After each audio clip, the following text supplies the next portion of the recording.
Stand by to launch FanStream Sports. 3, 2, 1. Let's start. Hello, sports fans. Welcome to FanStream Sports. Nothing but pure sports. And welcome everybody to FanStream Sports, powered by DSP Media. This is the Fighting Irish Daily Blitz, and I'm your host, Rob Thidoff, also known as RPT. You can find me on Twitter at PThidoff. So for episode 44 today, we're talking the Gator Bowl. However, you're probably thinking, what the hell is this idiot wearing on his head right now? This is one of my favorite Christmas gifts that I received. And also, it's so cold outside. I thought this was fitting to wear this tonight. And it's also going to play a pivotal role for my prediction for the Gator Bowl. That's to come later. However, I wanted to mention really quick before I get into the Gator Bowl preview here. Last week with the recruiting rankings, I know it was kind of disappointing.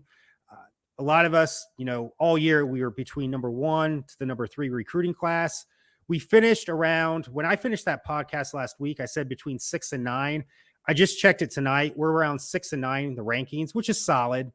However, I forgot to mention during that podcast, I did mention it during a podcast earlier this year, though. We did get a top-notch quarterback in Kenny Minchey. He had originally committed to Pitt. However, he's coming to Notre Dame. He's out of the same high school as Golden Tate down in Tennessee. I had mentioned earlier in the year, I don't care for the number 1 recruiting class. Unless we get a top-notch quarterback, to me, it's a failure. So I just wanted to mention that we did get Kenny Minchey. That's going to really help the QB room for next year. And also in 2024, I know he hasn't signed, but he has verbally committed. CJ Carr, 5-star recruit out of Michigan, is verbally committed to Notre Dame. So we're going to have Kenny Minchey 2023, and hopefully it stays with CJ Carr coming in 2024, and then hopefully a top-notch transfer coming in for 2023 as well for that QB depth. So the Tax Slayer Gator Bowl, it's at TIAA Bank Field in Jacksonville, Florida. That's where the Jacksonville Jaguars play. It's this Friday, December the 30th, 3:30 p.m. Eastern Standard Time on ESPN. And this is going to be a game. As I mentioned to you before, there's so many unknowns with this game, especially at quarterback. Right now, it's Monday around 9:30. It was just released that Tyler Buckner will start this game. However, it looks like Steve Angeli, the true freshman, will play as well. When I did that podcast with my cousin, Jeff Tito Thidoff, for the Ohio State game, I kept saying there's just so much unknown with the offense, especially at quarterback, going into the Ohio State game. Going into the Gator Bowl, there's even more question marks and just so much unknown right now. Tyler Buckner, he started the first 2 games. He didn't look that great. He looked worse in the Marshall game than he did at the OSU game. He's 0 touchdowns, 2 interceptions. He did have 2 rushing TDs. I looked, though, at his stats last year. I know he played somewhat last year, mostly in running situations, short yardage situations, kind of a gimmick guy like Tim Tebow was at Florida his first year in 2006. He had, this is last year, 298 yards passing. And this is what shocked me, 336 yards rushing. And he had 3 touchdowns to 3 interceptions and 3 rushing TDs. So he does have some experience last year, but from what I looked at him this year, he didn't look that great. Coming off an injury, we'll see what happens. He's going to be the starter. And as we know, Drew Pine will not be there. He entered the transfer portal last month. He's going to play for Arizona State. He will not be affiliated at all with the Gator Bowl. Steve Angeli, true freshman. He has seen action during the UNLV game and the Syracuse game. That action is just taking a knee and handing off to the running backs. So he has not attempted a pass, not rushed for any attempts. So he's pretty green as well. And we have to go to the emergency QB. It's Ron Paulus III, who's more or less a glorified walk-on.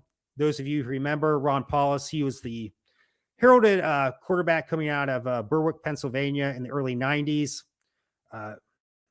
Beano Cook predicted he would win 2 Heisman trophies. That didn't come close. He was an okay player, but he did not pan out the way people thought. And his kid's on the team, glorified walk-on. He will never get above 3rd, 4th, more or less like a practice squad type player. holding the clipboard on the sidelines. So what I'm trying to say here is, though, I hope to God we do not have to go to Ron Paulus III if the worst case scenario happens. So let's go to South Carolina. I don't want to get too much into the stats here because there's so many just unknowns. As I said earlier in the or last month, Michael Mayer will not be playing. He's getting ready for the NFL.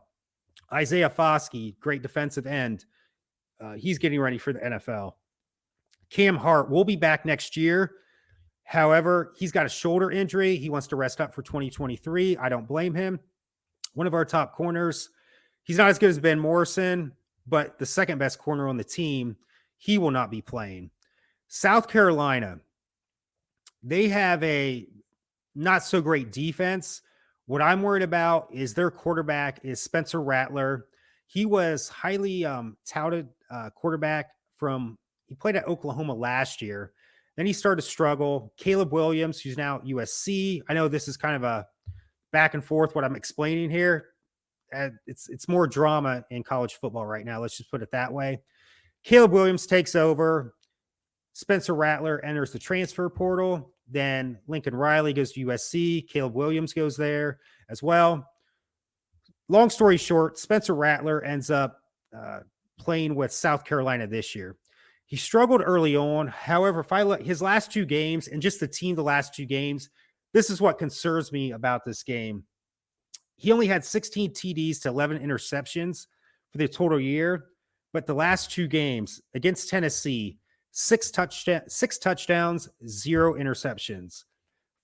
He threw for 438 yards. Clemson, 2 touchdowns and 2 interceptions as well. But he threw for 360 yards. However, they beat Clemson. So their last two games, they upset Tennessee. They killed Tennessee and then eked out that win at Clemson. That was the first loss that Clemson had, I believe, in 5 years at home. So they have 2 big wins. They come in at 8-4 as well, which is what Notre Dame is. I'm shocked that Notre Dame is favored by 2 points in this game.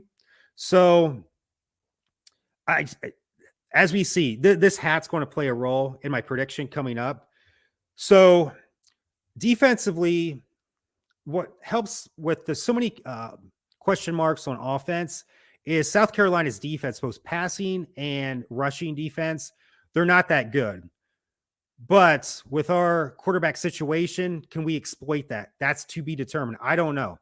We have a true freshman quarterback that's going to play and an unproven quarterback in Tyler Buckner. To me, he looked better last year than he did this year. And also he's coming off an injury. So let's see here. Yeah, there's nothing really much else to say. Spencer Rattler concerns me the most. Like I said, Isaiah Foskey's not playing on the defensive side. Cam Hart isn't. Hopefully, Benjamin Morrison's been the big man on campus pretty much all year. He's been a shutdown corner. But this is the opportunity for all those players that didn't get to play as much this year it's their opportunity to shine this year. And also to tell the coaching staff, hey, if they do play well in the Gator Bowl, that gives the coaching staff more to contemplate as spring ball approaches in March and for the 2023 season. They're more or less auditioning for jobs next year for those that didn't get to play as much this year. That's what I'm trying to say. But to be honest with you, I don't think the coaching staff has any idea as well how this game's going to unfold, especially at the quarterback situation. I don't want to say they're going in blind, but I think just like a flip of a coin, they really don't know how this is going to go as well because so many unknowns. So that's how I'm going to predict this game as well. So I want to say 24-17, but I have not a snowball's chance in hell, any confidence, whether it's going to be South Carolina or Notre Dame. As I said before, I think the coaching staff thinks that as well. So look at here. I have a piece of paper here. One says Irish, one says Gamecocks. I'm going to cut this in half. So I'm cutting it. And it looks pretty even right here. Irish, Gamecocks. I'm going to fold it once, twice. There's the Gamecocks one. Here's the Irish. And as I said, my squirrel hat is going to play a big. Now watch this. See how See how I timed that perfectly? Another Christmas gift, Irish logo here. So I'm going to put these in the hats. Going to mix them around here. And literally, this is what how I'm going to pick the Tax Slayer Gator Bowl. What a name. As we approach tax season. So here we go. I'm hoping I pick Irish. We'll see what happens. So here we go. Out of my squirrel hat. What do we have here? All right. That's what I wanted. Irish, baby. Irish. Again, it's just more or less a flip of the coin because of the quarterback situation. Two of our best defensive players out. Michael Mayer's out. I can't say no. Quarterback. That's been pretty much the last 30 years with Notre Dame. But I don't care if you have the 85 Bears defense and a really good offense that, let's say, like a 49ers offense, minus Joe Montana. As I can say before, you got to have the quarterback. And that's for this game. We'll see what happens. But for the future, to me, that's the biggest hurdle for Notre Dame. I know they say NIL. Screw that. To me, it's finding that big-time quarterback, multi-dimensional quarterback too, to lead them to a championship, playoff berth, big bowl game, you name it. So we'll also have some basketball later this week. I'll do one of those quick snippets after the games. The men have been struggling. The women have been pretty much, except for that Maryland game, they've been pretty much spot on all year. So I'll have some little bit for that, but pretty much this week, we're just going to focus on the Gator Bowl. I'll have an instant reaction analysis after the game. Hopefully it's a win. As I did with my squirrel hat, it did say the Irish. So we'll see what happens there. So again, thank you so much for joining. Hope everybody had a good Christmas. Hope everybody has a safe New Year's, a happy New Year. And as always, go Irish.